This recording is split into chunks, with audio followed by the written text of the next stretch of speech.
Bienvenue sur le podcast Inspiré où on parle sagesse et spiritualité.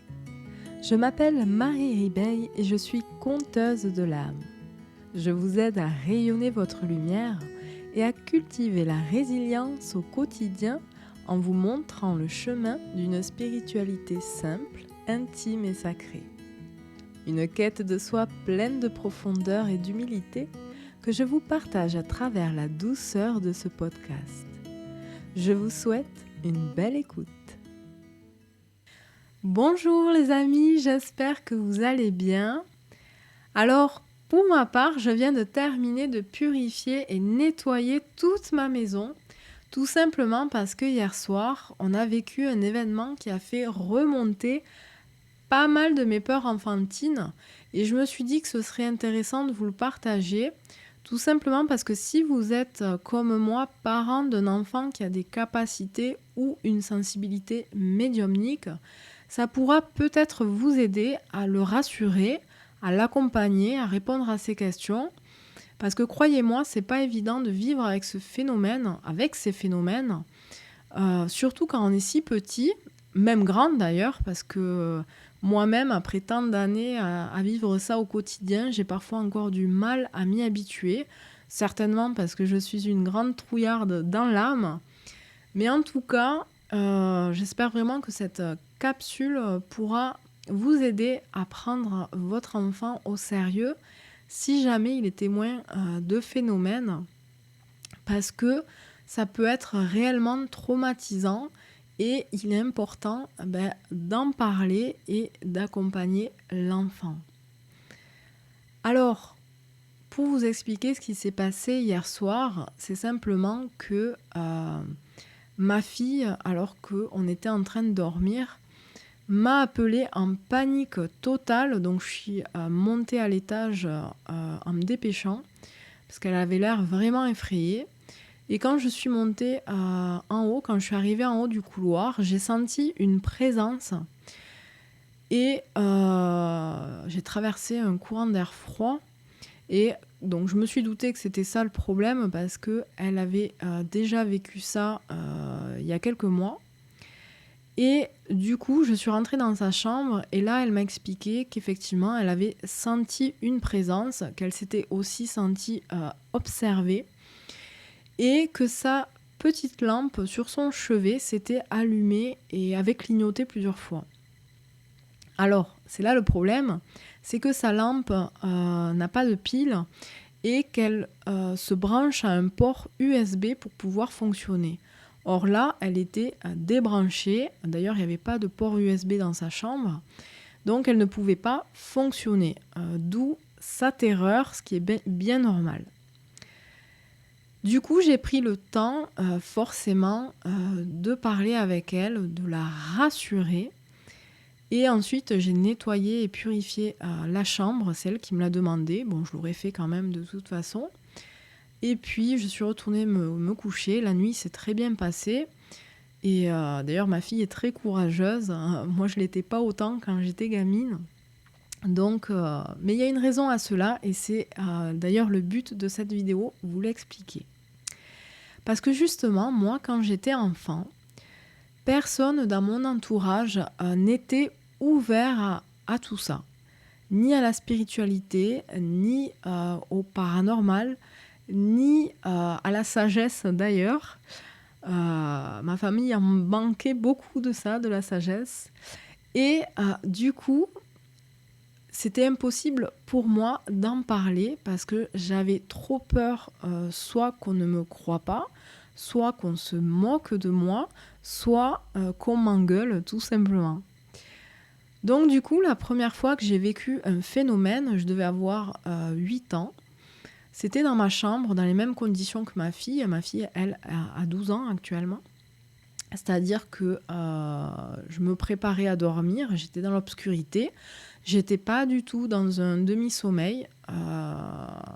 C'est simplement que mes parents m'obligeaient à éteindre à 9h30, mais j'arrivais pas à m'endormir avant 11h du soir. Donc je restais toute seule dans le noir, à penser à ma journée, à ressasser, etc., etc. Et puis là, d'un coup, il y a eu une apparition, c'est-à-dire que j'ai vu une silhouette bleue luminescente apparaître, ce qui m'a totalement terrifiée. Alors, elle n'avait pas de visage, elle était un peu comme dans les mannequins qu'on peut voir dans les vitrines des magasins de vêtements. Et sauf qu'elle, elle était bleue, d'un bleu luminescent, très pâle. Bon, avec le recul, j'ai su que c'était une présence tout à fait positive. Mais sur l'instant, comme je n'étais pas du tout au courant de tous ces phénomènes, j'ai eu juste la peur de ma vie et j'en ai été traumatisée. Donc je me suis réfugiée sous mes couvertures, j'arrivais même plus en fait à parler, à émettre un son. J'ai pas réussi à crier. Et de toute façon, l'espace d'un instant, j'ai très vite compris que de toute façon, je n'allais pas appeler mes parents puisque je savais très bien qu'ils n'allaient pas me croire, que j'allais certainement me faire gronder parce que je les aurais réveillés. Donc, j'ai gardé ça pour moi. Je suis restée planquée sous ma couverture. Sauf que cette silhouette ne voulait pas partir. Donc, de temps en temps, je regardais, mais elle était toujours là. Alors, je précise, il n'y avait aucune source de lumière dans ma chambre. Mes volets étaient bien fermés. Donc, et puis cette silhouette était parfaitement visible. Enfin, je veux dire, il n'y avait aucun doute là-dessus. Et du coup, j'ai essayé d'allumer ma lampe de chevet. J'ai pris mon courage à deux mains et j'ai allumé la lumière. Sauf que quelques minutes après, quand je l'ai rééteint, la silhouette est réapparue. Et en fait, elle est restée là au moins 10 bonnes minutes. Enfin, en tout cas, ça m'a paru une éternité jusqu'à ce qu'enfin, elle s'en aille. Donc, j'ai grandi avec ça sur le cœur sans pouvoir en parler à personne. Donc, je ne savais même pas si les autres vivaient aussi des phénomènes comme ça. Je ne savais pas si ça venait de moi, si en clair, j'étais timbrée. Ça m'a vraiment traumatisée et en plus de ça, du coup, j'avais très peur de dormir la nuit, donc je laissais une petite lumière allumée et aujourd'hui encore, ça m'a tellement traumatisée qu'encore aujourd'hui, j'ai peur du noir tout simplement et je suis pas rassurée quand mon mari part au travail et des fois, je continue à dormir quand il n'est pas là, mais avec ma lampe de chevet. Donc, vous voyez, le parallèle entre moi et ma fille est complètement différent parce que toutes les deux, on a une sensibilité médiumnique, mais dès l'enfance, on l'a vécu complètement différemment. C'est-à-dire que moi, je n'ai eu aucun soutien, personne à qui parler. Tout ça m'a traumatisée, je me suis posé énormément de questions. J'ai même essayé de refouler tout ça. Je me suis d'ailleurs bloquée pendant des années cette sensibilité médiumnique. Et c'est vraiment à l'âge adulte que c'est revenu et que là, je l'ai accepté parce que j'avais accès à toutes les informations qu'on peut avoir maintenant sur le sujet.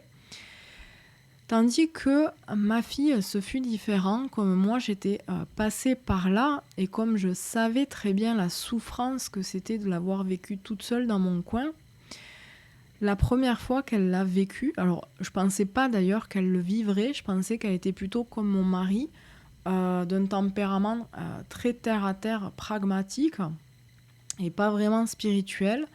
Ma fille, je lui ai jamais vraiment parlé de mon métier, je lui ai jamais bassiné le bourrichon avec tout ça. Donc elle était assez préservée de ce côté-là. Par contre, j'étais très très ouverte. Si jamais elle me posait des questions, là je lui répondais. Mais sinon, de moi-même, j'ai jamais cherché à la baigner là-dedans.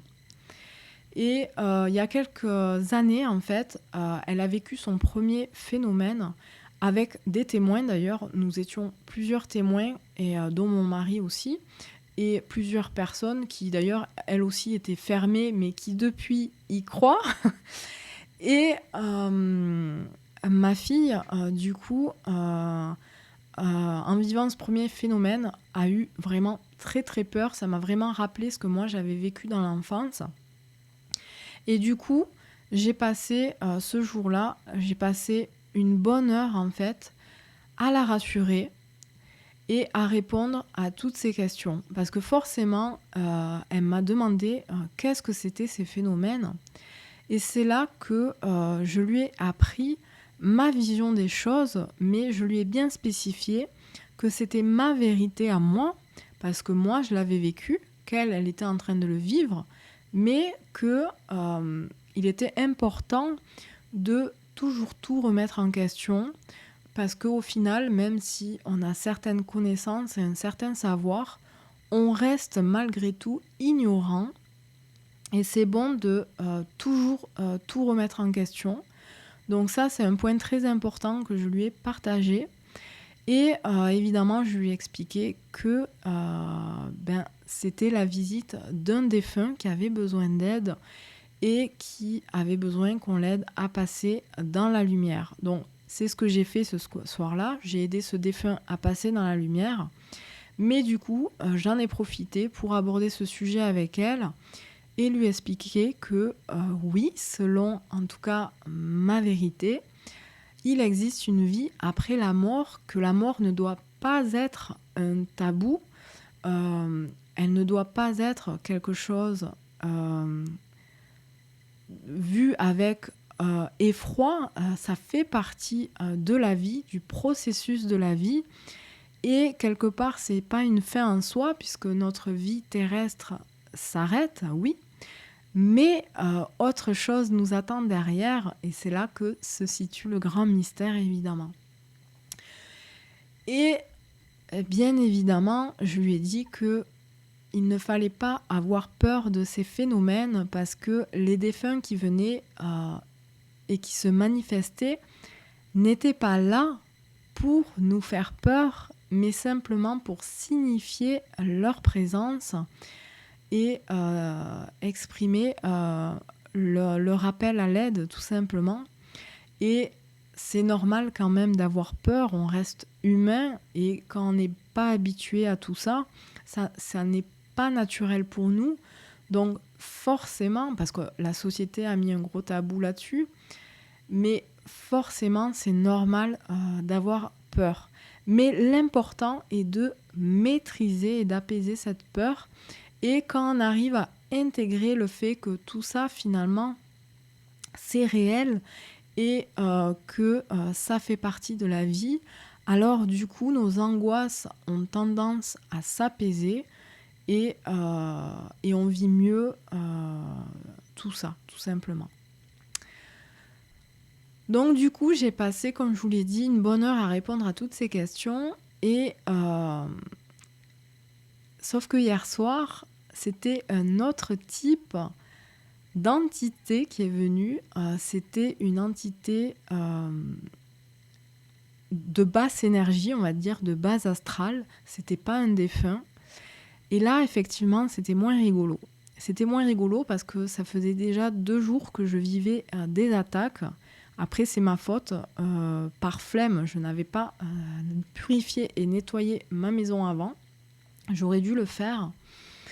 Et du coup, le problème, c'est que les attaques que j'ai vécues ces 2 derniers jours, même si quelquefois ça me fait peur, j'arrive très bien à les gérer. Ça me fait peur sur l'instant, mais en fait, j'arrive à prendre un profond recul. Et ce qui fait que ces entités-là n'ont pas prise sur moi. Du coup, comme elles n'ont pas eu prise sur moi, elles se sont tournées vers ma fille. Et du coup, hier soir, je lui ai expliqué, ça a été l'occasion de lui expliquer que effectivement, de l'autre côté, c'était un peu comme sur Terre. Parfois, il y a des bonnes personnes, parfois il y a des mauvaises personnes, mais de l'autre côté, comme tout est énergie aussi, il y a aussi des entités d'une autre nature et qui ne sont pas toujours sympathiques. Il ne faut pas en avoir peur parce que justement, c'est la peur qui nourrit ces entités-là. Et ça, je crois que ma fille l'a bien compris parce que hier soir, quand je l'ai laissée pour retourner me coucher, elle n'a pas voulu que j'allume la lumière. Bon, parce qu'elle avait peur que la lumière clignote une nouvelle fois. Mais elle est restée dans l'obscurité et comme je l'ai rassurée et comme elle a compris que c'est la peur qui fait qu'on s'enchaînait à ces entités-là, ah ben finalement, elle s'est couchée de façon sereine et la nuit s'est très bien passée. Et c'est ça que je voulais aussi vous transmettre, c'est-à-dire que votre enfant, s'il a peur, vraiment prenez le temps. Prenez tout le temps nécessaire pour le rassurer. Surtout, ne vous moquez pas de lui. Prenez ce qu'il dit au sérieux. Peut-être que ce qu'il a vu, il l'a imaginé. Ça aussi, c'est possible. Il faut tout prendre en compte. Mais avant d'émettre des doutes, écoutez-le. Posez-lui des questions pour bien comprendre le contexte. Et qu'il l'ait imaginé ou pas d'ailleurs, rassurez-le. Et répondez à ces questions avec pédagogie. Alors vous pourrez peut-être pas avoir réponse à toutes ces questions, mais essayez en tout cas de lui apporter des réponses rassurantes, qu'il se sente écouté. C'est vraiment ça le principal, qu'il se sente accompagné, parce que le fait de se sentir accompagné, ça aide à développer nos capacités, notre sensibilité médiumnique. Et quand on grandit avec ça, c'est génial parce que après on l'intègre au quotidien et ça aide énormément. Ça aide énormément parce que le fait d'accepter nos capacités, nos dons, notre sensibilité, permet que plus tard, on enclenche plus facilement un chemin d'intériorisation, un chemin une quête de soi, un chemin de lumière tout simplement, dans lequel on est dans la réflexion, on se pose les bonnes questions, on essaie de s'ouvrir finalement à tout ce qui est au monde et de ne pas s'arrêter aux normes sociétales pour s'ouvrir en fait à plus grand tout simplement et vraiment intégrer ça dans notre cheminement. C'est vraiment une bonne façon finalement de s'accomplir. C'est un bon outil en fait pour s'accomplir, s'épanouir sur notre chemin tout simplement. Donc voilà tout ce que je voulais vous partager aujourd'hui. Et si je devais le résumer en un point, ce serait tout simplement d'être à l'écoute de votre enfant, de l'écouter, que ce soit réel, ce qu'il ait vécu ou simplement imaginé. Vraiment, soyez à son écoute, qu'il se sente en sécurité, qu'il se sente écouté et surtout transmettez-lui cette notion importante, c'est que ce qu'il vit est naturel, c'est un processus naturel, qu'il ne faut pas en avoir peur et que plus tard, bien au contraire, ça fait partie des cadeaux précieux de la vie quand on apprend tout simplement à s'en servir. Donc voilà. Si vous avez des questions à ce sujet, si vous avez envie que je développe un peu plus tout ça ou que je vous raconte tout simplement ce que je vis au quotidien, parce que j'en vis des choses au quotidien, croyez-moi, c'est avec grand plaisir. Vous pouvez me contacter sur mon site marieribeil.com ou tout simplement m'envoyer un message. C'est avec plaisir que je vous y répondrai. Et voilà. Je vous souhaite une belle journée et je vous dis à très vite.